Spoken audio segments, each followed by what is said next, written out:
And I think we quite often focus on just the what's going to be different. We'll talk about the new, we'll talk about the new way of doing things. And I think that's great. But if we only talk about the new stuff, it feels like the change is a lot bigger. If we can help people to understand the stuff they're leaving behind, it can help them emotionally and psychologically move forward. The question is from Thinking Focus. Hi, I'm Ricky. Hi, I'm Graham.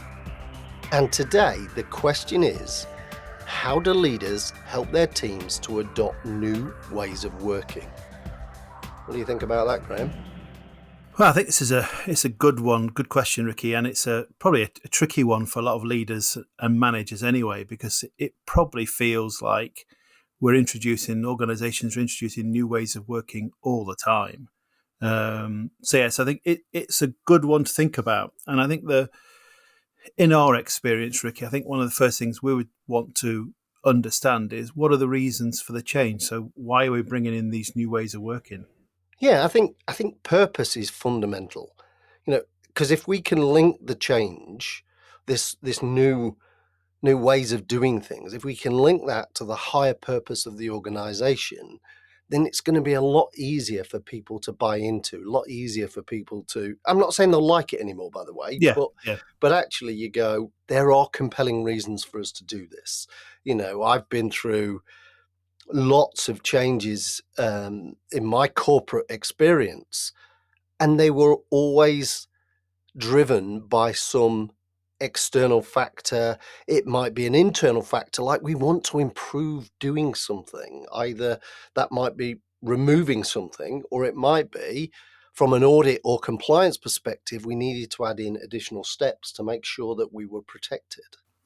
Yeah, and I think when you talk about purpose, it for me, it links in with that whole piece around motivation, which is something that fascinates me in terms of, do we really understand what gets people out of bed in the morning? Do we understand what makes them tick? And then when we introduce something new, how are we, trying to tap into their own motivations, as well as you say, that overall purpose of the organization? And I think that's, in my experience, like you've gone through many changes and introduced new ways of working in my corporate life, always makes me think of one particular change that I wasn't particularly bought into.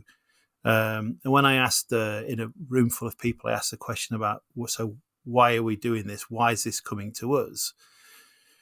The kind of person presenting the session essentially boiled it down to and said that we looked at three different options. And the final option was the role that I was doing, because you're the cheapest. And you kind of go, you've missed the whole thing around, you've not really talked about why it's important to the business. You've not tried to link it with anyone's purpose. You've just gone, you're the cheap option. And needless to say, it didn't get me bought into the new way of doing things any more than I was kind of prior to attending the session. So I think you're right. I think purpose is really important. Do we understand? Are we helping people to understand why the new way of working is important? And actually, have we shared what the future will look like? Have we presented the new world with absolute clarity? And we talk a lot, Ricky, about the link between purpose and clarity, don't we? Yeah, we do. And I think having sold the reason, because I think there is a level of selling here. We are changing because, and that because is we want to be more efficient, more effective. We want to deliver a better service to our customers. We want to bring better products to market, whatever it might be. And I think it's then going, which will then mean we can be, that bit more efficient, because making money is not a problem. It's what does that enable you to do? And, I've worked in both the PLC sector, where it is about shareholder value and things like that. But I've also worked in the mutual sector, where it is about making money so that we can build better products, so we can give back to the membership, so we can make the staff and the teams feel more valued in that process, as opposed to just chasing a pound, dollar, or euro, whatever it might be. Yeah, and I think that kind of, when you talk about getting the team involved in some shape or form, I think, I know in our experience, kind of in the work that we do now, but in my experience in the past as well, I think it's how much do we get the team involved with the new way of working itself? Are we just telling them this is how it's going to be going forwards, and this is why we're doing it, and you need to get on board with it. And we've seen that happen in organisations. Or do you move a bit more to going, okay, so we need to make a change, and these are the reasons why we need to make the change. But let's shape that together. Allow the team to kind of question things, to challenge things, and I think where you can, allow the team to get involved with creating the new way of working itself. And I think it was one of my early learns in one of my very first jobs, where I had a change to make within kind of some of the roles that we had. And I sat down for ages poring over who might go where and why it would be good for them, and doing all that good stuff that we do as managers. To then be posed with a question from one of the team members affected to go, is this the only way of doing it? Now, for me, sitting behind that, clearly we've missed something. I've missed something. So kind of then opened it up to the individual and said, well, this is the reason why we've kind of gone down the way we've gone down. And she went, fully understand that, but what about this? And the consideration that she came back with, in my way of thinking, it was probably going to affect them more negatively. But how the three main people affected saw it, it gave them a better challenge, a better opportunity in their role. And so I'd missed that completely. I'd gone down hygiene factors and closeness to kind of where they worked and all that kind of stuff. And I think it made me think about, can we, or how can we, as kind of leadership and management, how can we work with the people affected to design that future together? I I think it's a really good example of where, as managers and leaders, we feel we've got to have all the answers, and the reality is we don't. So long as we are clear about why we're making this change, what it will look like, what it will bring for the organization, then why wouldn't we involve the very people this is going to impact? Why would we not leverage the engagement, the endowment effect that comes with, look, we're setting the direction of travel. What we'd like you to do is we'd like you to come up with how we achieve that. So the how is left to the people. Ultimately, we're going to sign it off and Yeah, say, as leaders, we're going to sign that off and say that's fit for purpose, that will achieve the outcome. But by getting them involved, by getting them brought into the steps and the process, all of a sudden, it's really hard for them to fight and say, we didn't want to do that, because it's their ideas, it's their yeah. thoughts. And more importantly, they are probably closer to the action that means that they're going to have a better sense of what will work and what won't work, and it won't feel as imposed on them. Yeah, and I think you're right. I think, kind of, as you grow up through management and different levels of leadership, I think you do kind of carry that expectation that you've got to solve the problems yourself. And I think from that first instance for me, where you kind of go, there's a different way of doing things, and actually, you'd argue it's a better way of doing things, because as you say, the people ultimately involved by affected by the change, they've been involved in deciding what it will look like going forward. And then you kind of go, I had another in the same organization, another really big change to make that affected affected about nearly 100 people across different branches where I worked. And having had that experience of going, okay, so if I get the team involved, maybe there'll be a way of doing this that certainly I've not thought of, or I can't think of the complexity of kind of all these people in terms of what's important to them inside and outside of work, and getting people together in a room and going, here's what we need to achieve. We have to have, in this particular instance, we have to have the doors open between this and this. We have to achieve sales targets. We have to achieve service measures. How would you solve it as a team? And you get people coming back with things you go, I would never have thought of doing it that way. Because they're kind of going, well, if I can play around with it this way, and for instance, we had one member of staff who through a change and through a restructure in the new way of doing things, she had worked out that if she did 4 longer days and could take, it was a Wednesday off, she could have a grandson for the day. And suddenly you've got people going, that Wednesday off then becomes really important to her, because she's got a day with a grandson that she never expected she'd get. So the 4 days that she's in, you can guarantee she's going to want to make it work and get her team behind wanting to make it work. So I think you're right, Ricky. Getting people involved can have a real impact. And the other thing, actually, as leaders, it makes your life a little bit easier. You're not trying to solve everything. Exactly, because if you're trying, there's nothing worse than trying to find a solution that's right for everybody. Whereas by involving as many as you can, not necessarily everybody, Yeah. because sometimes that's just impractical, but actually creating a cross-section representation who can almost speak on behalf of their colleagues can then, so it hasn't been imposed by management or Yeah. leadership. It has been a very much an open communication with feedback loops built in. So it's not a case of we've decided and tomorrow we're going to do. There is a level of kind of consultation, and we're thinking this, where are we going wrong? Yeah. What else are we missing that allows wider audience to still participate and feel included in the process, and therefore then go, well, that causes me a number of unhelpful thoughts, or that causes me to think this, that causes me to think that. And all of that is valuable data that you can then feed into this. Because at the end of the day, whenever you change anything, there's going to be this sense of loss, right? Yeah, definitely. Yes. Yeah. Yeah. And I think that's going to be there, whether it's an imposed change or whether we've been involved with the process. There'll be some stuff that we will be leaving behind.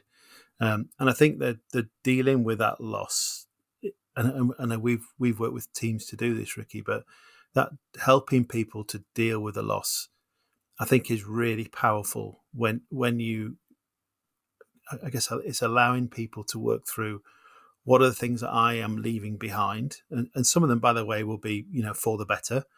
We're no longer doing this thing, in terms of the approach to work, and actually that's I like that. That's good, but sometimes it can be a loss of a relationship, or loss of, we've seen it with a window, a desk by a window. Well, who I'm sat by as well, right? Yeah, definitely, yeah. I'm used to. You see it where organisations move to hot desking rather than having a desk. So you go in and you just sit anywhere, and you go. People don't just sit anywhere; they always want to go and sit at the desk that was theirs in the first place. And I think it's helping people to understand you have to let some stuff go, and what are the things that are just going to stop? What are the things that we're going to cease doing from now on, and how do we help people move past that? So I think is the first thing. And I think we quite often focus on just what's going to be different. We'll talk about the new, we'll talk about the new way of doing things. And I think that's great. But if we only talk about the new stuff, it feels like the change is a lot bigger. If we can help people to understand the stuff they're leaving behind, it can help them emotionally and psychologically move forward. But then the other thing is, actually, let's also explore what's going to stay the same. And in the majority of cases, the stay the same stuff is a significant amount of the work that they do or the job that they do. And I think if we don't help people deal with the endings as well as seeing the new stuff that's coming forward, if we don't help them with that, they can't move past the things that they've lost, but also help them to concentrate on what actually stays the same in this change, in these new ways of working. And typically, if we can explore that with people, more people, and again, not everybody, but more people will move forward and operate in the new style, the new way of working, whatever that looks like. Well, of course, the transitional piece of change that you're talking about, because loss, psychologically, we value loss twice as much as gain. So in the way that you've described it is a really clever way of offsetting what I'm losing with what's staying the same and what we're going to gain. So long as those two things, the latter two things, equal or outweigh what I'm losing, Yes. then we're more likely to enable them to transition through this at least quicker than they would had we not done that. As opposed to, certainly I've been involved in change programs where, well, that's just the way it is, get on with it. Yeah. And that's not exactly the best way to get people bought into this, because the one thing that we all know is that if people are not bought in, they will react, and they will react in a whole manner of different ways, but they won't be focused on what you want them focused on. They'll be focused on what they're losing, why it's different, why it's unfair, and how this is going to be impacting me. Yeah, and I think the other thing, I guess, tied up with all that is also recognizing that, and not everyone's going to move at the same pace. And I think sometimes as the person delivering the message about change, you have more knowledge, you have more information. You've probably worked through a lot of the change already, so you're more bought into it, but you're delivering it to a team of people or to a whole organization who will be hearing this for the first time, and everybody moves on at a different speed, at a different pace. And I think it's what we do is we deliver the message. We think people have understood it. We think people have got it, and therefore they've bought into it. But what we're not doing, and I think the other thing that's important to build into all this, is we need to build in a way of tracking what's going on. If we need to think about, do we need to adjust some of the plans along the way as well? So I think there is something about having delivered the message and done the good stuff we've just talked about, moving forward, how often are we going to check in with people? Yeah, absolutely. So let's think about then, what are 3 practical ways we can help people with this in terms of adapting to this new ways of working? The one we like to use is the ICE acronym. In terms of the first thing, the I in that being information. So, what is it that people need? What do people? What's going to help them? And I think that is something around the clarity of the message, the understanding the why stuff that sits behind it, and all that. So I think the first thing is got to be information, right? Yep. After information, what we'd probably want to do is give them choices. And the whole point of choice is to offset this level of perceived powerlessness. So it installs a level of control, however small that might be. So it might be about choosing where to sit. Yeah. It might be about choosing how to do a particular task or what system that they want to use. All of that is a level of choice. And if you can give them choices, perhaps even better, where you don't care what they choose, Yeah. they feel a real sense of power that comes with that. Yeah, and sometimes even it can be forced choice, can't it? It's you can choose this option or that option. So sometimes it's you can choose anything. Sometimes it's one of 2 and 3. But I think you're right. The fact that I feel I've been involved with that is going to help me on the journey towards the new world, the new vision going forward. And I think that then ties in with the E of ICE in terms of and I guess we've kind of covered this a lot throughout the chat so far, is the engagement piece. So what are we doing to get them fully engaged?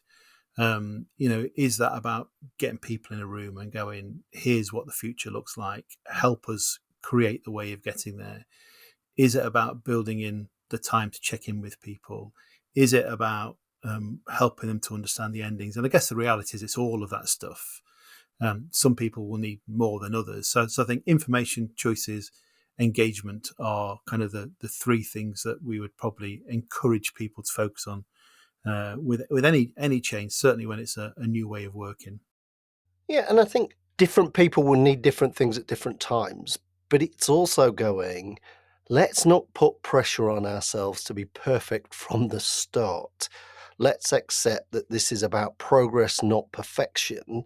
So that requires a level of testing, a level of feedback loops, back to that open communication to make sure that people have a mechanical, not necessarily mechanical, but a mechanic for feeding back. A forum is probably a better way of thinking about this, where they can go, I'm not sure it's working. I'm thinking this, I'm feeling that, this is playing out, that's playing out. And sometimes you might just have to say, is that real or is that just a feeling? Yeah. And then we need to look at, so what's the evidence to support it? But it all comes back under this umbrella of progress over perfection. Our goal is not to get this right from the very start. If we did, that would be amazing. But it's not realistic to expect when you're making a change for everything to land perfectly. So why don't we create a mechanism of feedback loops and testing to make sure that actually it might just be a tweak here or a tweak there, and that makes it more impactful for us and gets an even better outcome perhaps than we even imagined in the first place. Yeah, definitely. And I think kind of when we're doing that, the other thing to bear in mind is, I think typically in organizations, and this is a sweeping statement coming up, but I think typically in organizations, we're really good at spotting when people haven't done the thing that we're expecting them to do going forward, and therefore pulling them up and catching people out. I know we're big believers, Ricky, you and I, in terms of this whole thing around actually what's more important is catching people in. So when you see people who are doing the new, whatever the new looks like, recognizing that they're doing that, recognizing the progress that's been made. And I think it's like most things, the first time somebody does something doesn't mean they're necessarily bought into it 100%. What they're doing is they're going, I'm willing to give this a try. And I think sometimes it's that catching people in can be a significant factor in people ultimately fully embracing it, whatever it might be. Brilliant. So what we're really saying then, let's be purposeful about why we're changing. Let's be clear about the change and what that looks like. Let's involve people. Let's inform them. Let's engage them as we go. And let's look at ways to test, to catch people in, and look for this progress over perfection. Yeah, I think that's a perfect summary, Ricky. Next time on The Question Is... We're also fighting this psychology that we see change as negative, we see uncertainty as a problem, and therefore our people, we feel like we're fighting them along the way, when actually by involving them, by engaging them, by giving them some skin in the game about what this might look like at the end, might actually make them feel like they want to go on the journey as opposed to resist. To find out how Thinking Focus can unlock the potential within your organization, go to www.thinkingfocus.com, where you'll discover more about the work we do, helping our clients increase productivity and enable change.